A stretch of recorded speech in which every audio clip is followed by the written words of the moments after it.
River, Tiger, acte 2.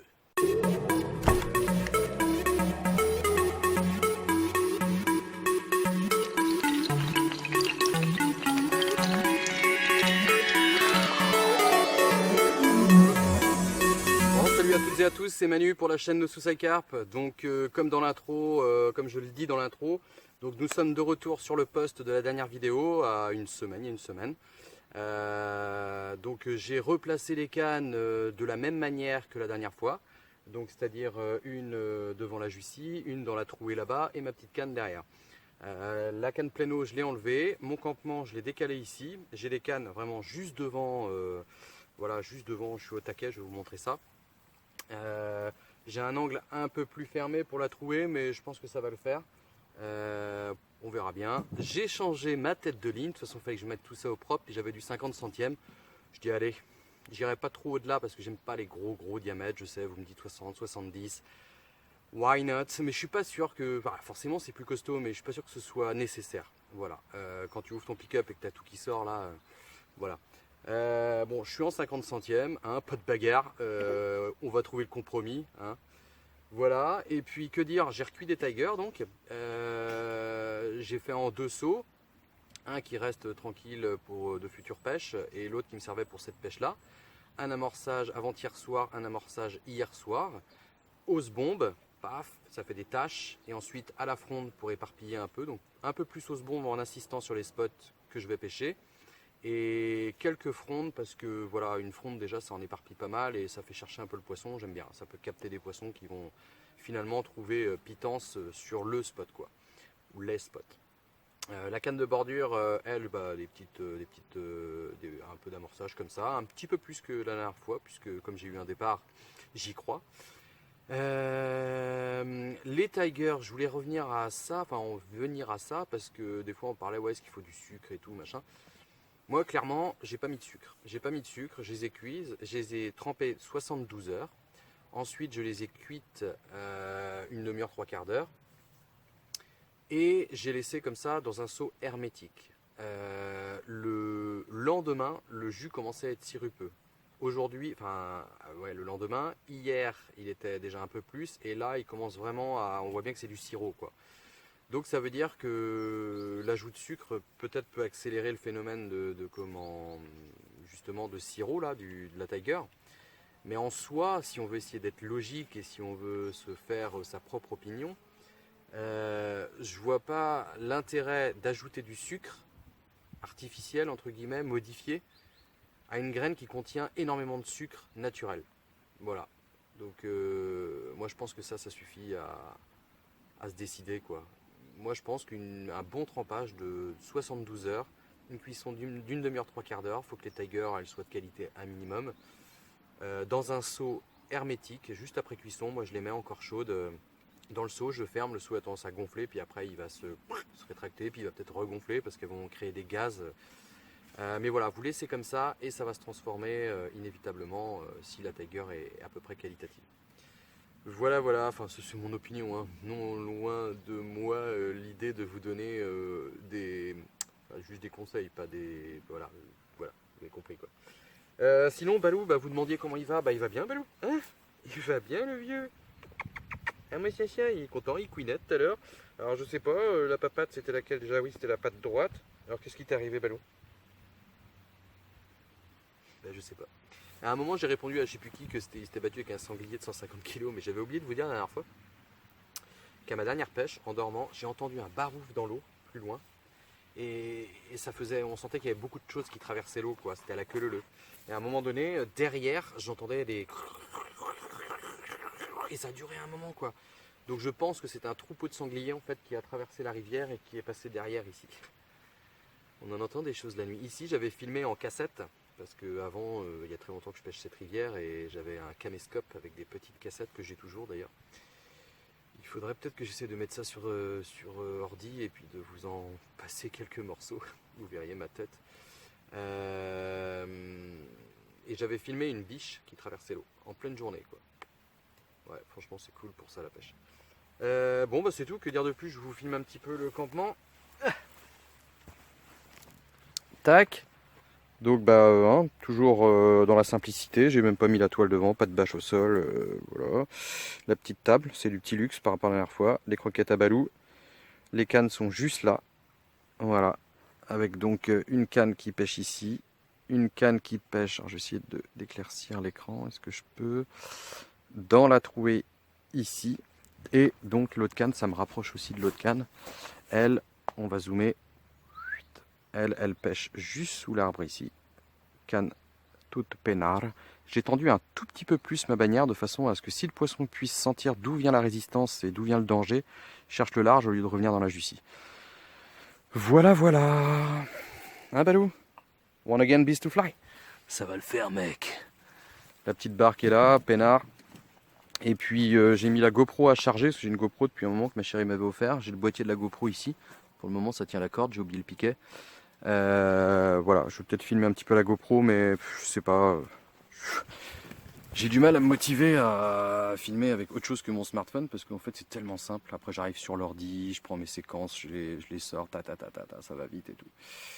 La GoPro, je me dis si je fais de la vidéo là et puis que derrière c'est lourd à travailler et tout, ça va me gonfler. Et puis moi j'ai pas une chaîne YouTube pour me galérer quoi. C'est du partage, c'est du plaisir, c'est gratuit pour vous donc voilà quoi.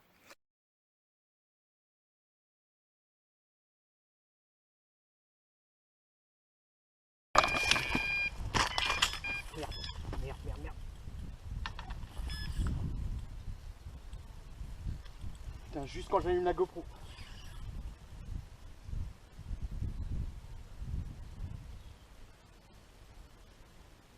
Allez, viens là. Oh, elle est en surface là-bas.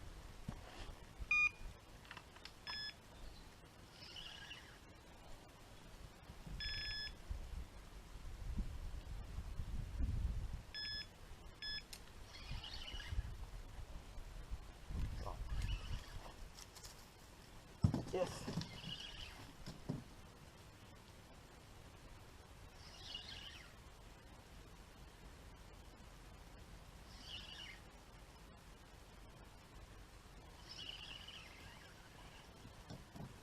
Zette.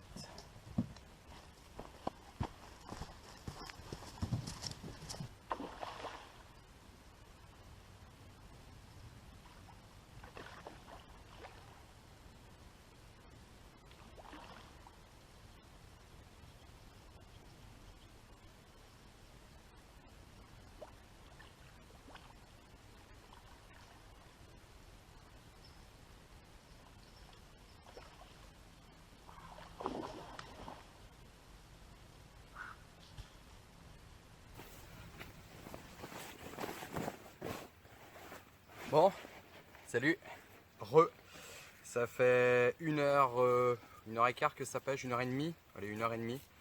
J'étais en train de préparer un petit montage, j'étais en train de réfléchir à une époque avec John, NSC. On s'imaginait en fait un montage avec des plombs assez lourds qui coulissent comme ça sur le bas de ligne pour faire un pré-piquage et tout. Donc je suis en train de préparer un truc que j'ai envie d'essayer. Je vais vous montrer ça. Et là c'est le moment que j'adore quoi. J'étais là en train de préparer mon truc, t'es concentré, tu t'imagines comment ça va fonctionner dans l'eau et tout. Là, bah, gros départ sur la canne. J'ai eu le temps d'appuyer pour allumer la GoPro. Est-ce que ça a pris quelque chose? Je sais pas. C'est pas une GoPro avec écran, donc il faudrait que je la mette en Wi-Fi avec mon appli GoPro pour regarder un petit peu, mais bon, on verra ça à la maison. J'espère que ça a pris un peu d'image. Voilà, donc c'est pas une grosse, c'est une commune bien vigoureuse, 7,9 kg. Voilà, 7,9 kg, mais voilà quoi. J'ai galéré, j'avais laissé mon épuisette là auprès du cradle alors que. Voilà, ça c'est le genre de truc, faut y penser avant, c'est de ma faute. Mais c'est pas grave. Mon épuisette suturée car j'ai réparé mon épuisette en dépannage. Voilà. J'espère que c'est la première d'une longue série. Bisous. Bon, j'ai retrouvé mon montage. Mon montage, alors j'ai cherché partout. Et au final, je dis tiens, dans la poubelle. Ouais, j'avais mis dans la poubelle. Pourquoi? Voilà. Donc, je vous présente le truc. Alors, comment je vous montre ça? Comme ça. Donc nous sommes ici sur un combi fluoro 60 centièmes, tresse gainée, mais en partie dégainée, 25 livres. Si j'avais eu de la 35, j'aurais mis de la 35, mais j'en ai plus. Une petite gaine là pour silicone pour cacher le nœud et puis en même temps rigidifier cette partie là parce que je voulais pas de souplesse à ce niveau là. Un petit stop flotte, deux petits stop flotte et des plombs, ces fameux plombs 2 x 5 grammes que j'ai volontairement agrandi au niveau du trou avec mon aiguille de façon à ce qu'il cuise bien. Voilà, une petite tiger seulement, un hameçon numéro 4. Le montage se présente comme ça dans l'eau. Alors étant donné que je pose en bateau, je viens poser, théoriquement, les plombs vont se caler en bas, contre la perle du bas en fait. Le poisson, quand il va venir, donc là on est bloqué au niveau de mon pouce ici là, parce que c'est le plomb en fait. Ça, voilà, le poisson il vient, il prend, tac, les petits plombs viennent coulisser contre l'autre, ça fait un préférage et bouf, le poisson part à fond de cale. Et là, on a un petit peu de souplesse qui va bien pour que, voilà, suivant le sens où arrive la carpe, et ben ça fasse bien le pivot quoi, comme il faut quoi. Voilà. Donc théoriquement, il faut que les plombs se tiennent comme ça. Bon après, s'ils sont comme ça, je pense que ça fait quand même un poids qui fait un pré-piquage. Souvent on met des petits plombs, je pense que c'est un peu faire pipi dans un instrument de musique. Tant qu'à faire, si on veut vraiment un pré-piquage, 10 grammes je dirais c'est le minimum quoi. Là j'aimais bien, c'était les plombs qui me restaient, des plombs longs. Je trouve que ça va bien dans le style plutôt qu'une grosse olivette de 10 grammes. Voilà. Donc je vais tester ça. Il est 8h30, pas eu d'autres touches depuis tout à l'heure. Alors j'avais mis mon montage un petit peu quelques heures là. J'ai eu un moment une tape dessus quoi, ça m'a mis dans le doute. Et puis j'ai relevé, j'avais une petite branchaille, enfin une belle petite branche déjà d'accrocher dessus. Après je me suis dit pour la nuit, je sais pas si je dois tenter ça, sachant que je reste une partie de journée demain. Donc je vais replacer ce montage demain, mais là je suis repassé en classique. Voilà, j'ai redéposé les 2 cannes, les 3 cannes d'ailleurs pour la nuit. C'est tout quoi. Alors je voulais vous montrer mon épuisette au fait. J'ai suturé pour dépanner. Regardez.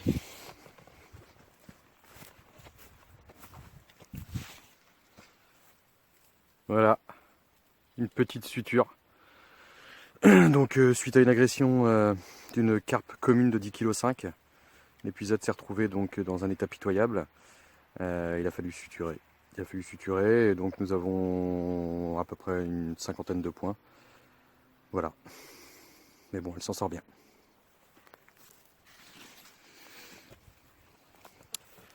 Et puis bah que dire de plus, j'ai mis mon duvet en place, je me suis sorti une petite bière, un paquet de chips, et puis voilà quoi, il n'y a plus qu'à. Hein. Moi j'attends, je suis au taquet, je veux dire, voilà quoi. Tout à l'heure je réfléchissais, je me dis, si je casse, tu te dis, tu t'attends des heures quoi, pour des fois 20 secondes de... Putain mais il y a des beaux sauts par moment. Vous voyez au fond là-bas Charles. Bon bah voilà. Rien de plus, hein, je vous dis à tout à l'heure, là, quand la prochaine, juste à suivre là, quand je vais faire mon fondu et que normalement je suis avec une carpe, d'accord? Elle est à tal et puis il fera nuit, je pense. Bisous. Ou j'espère pas, ça serait bien. Allez, à tout à l'heure. Bon, il est 20h55 et je viens de me faire violer. J'ai reposé la canne de droite là devant la Jussie là-bas. Départ de malade. J'ai pris la canne, mais je me suis pris des... Ah, je me suis fait violer, là, clairement. C'est le bad ligne cassé des... je suis dégoûté. 25 livres, mais c'est pas assez en rivière. J'avais de la 13-35 livres, j'en ai plus. Je suis basculé en 25 avec ce qui me restait. Pourquoi j'ai pas ce qu'il faut? Bon, ben, 2 départs, une casse et un poisson au sec. J'espère qu'il va y en avoir d'autres. J'étais en train de cuire mon petit steak tranquille pour me faire mon petit sandwich. Ah, ce départ! Bon, allez, la table.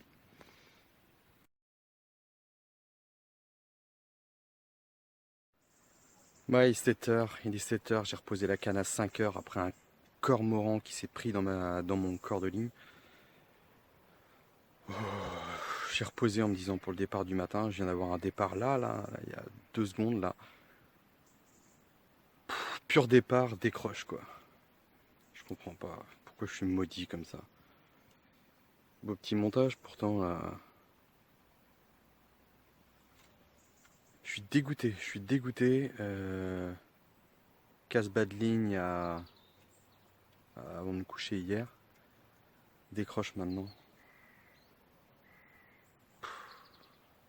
Allez, on espère en faire une autre quand même. Bon, petit départ de 8 h après le départ de 7 h. Une toute petite coco de allez, 3 kg, même pas 2 kg. J'ai pesé tout à l'heure, mais enfin j'ai pesé vite fait 2,7 kg je crois. Voilà, toute petite coco qui fait la belle. Elle a encore réussi à bien monter dans les saules là. Elles sont vraiment rapides. Hein. J'ai pris une réserve pourtant. J'ai fait un cheven aussi tout à l'heure et je me suis rendu compte que sur le cheven en fait il a presque pas pris de fil et déjà j'étais pris dans quelque chose alors que pourtant il y a de la jussie devant les saules. Donc ce qui m'éloigne des saules d'au moins 3 ou 4 mètres. Et je me dis après c'est que de l'herbe théoriquement. Mais je pense qu'il y a du bois dessous, quoi, sous la jussie. Donc j'ai pris une réserve et je fais ce poisson, mais il a fallu que j'aille en bateau pour le chercher. Elle avait réussi à se loger dans les saules à côté. C'est fou ça hein, quand même. Et voilà. Et donc le départ de 7 h tout à l'heure, c'était dans la trouée. Un beau départ franc, quoi. La canne de droite, elle titillait comme ça, celle qui est sur la jussie. C'est ce qui m'a fait regarder. J'étais dans le duvet, puis hop, je me mets bien pour regarder la canne. Je regardais le chion qui titillait, et puis je vois l'autre à côté. Enfin voilà, super beau départ. J'ai pris la canne et plus rien. J'ai même pas senti le poisson, quoi. Décroche, dégoûté. Ça fait 4 départs, 2 poissons, 50% de réussite. 7,9 kg, 2,7 kg. C'est pas du gros poisson, mais bon. 4 départs, c'est déjà bien pour cette rivière en peu de temps avec juste de la tiger. Moi je dis faut pas se plaindre. Hein, et puis il faudrait que je revienne monter plus costaud quoi. Bon allez, on se dit à Tal peut-être pour un autre poisson. Bisous. Bon du coup j'ai pas eu le temps de finaliser cette petite vidéo car je n'avais plus de batterie. Et mon power bank maison, donc qui est une batterie qu'on retrouve dans les onduleurs, qu'on retrouve dans les bateaux amorceurs, qu'on retrouve un petit peu voilà, dans ce genre de choses, n'avait plus de jus parce qu'en fait ça a une telle autonomie qu'à un moment donné tu oublies de la charger. Et voilà, donc j'avais plus de batterie, je pouvais plus charger, donc bon heureusement j'ai eu le temps de filmer la petite 2,7 kg, 2,8 kg que j'ai faite. Donc pour finaliser ce fameux montage là, vous savez, je l'ai pas retenté le lendemain. Comme tout le monde, je pense, on a un petit peu de mal à faire confiance des fois à des montages qu'on teste et tout. Bon, je l'ai gardé, j'ai envie de le tester quand même.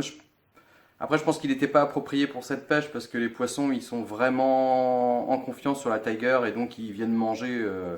Voilà, j'ai pas besoin de ça quoi.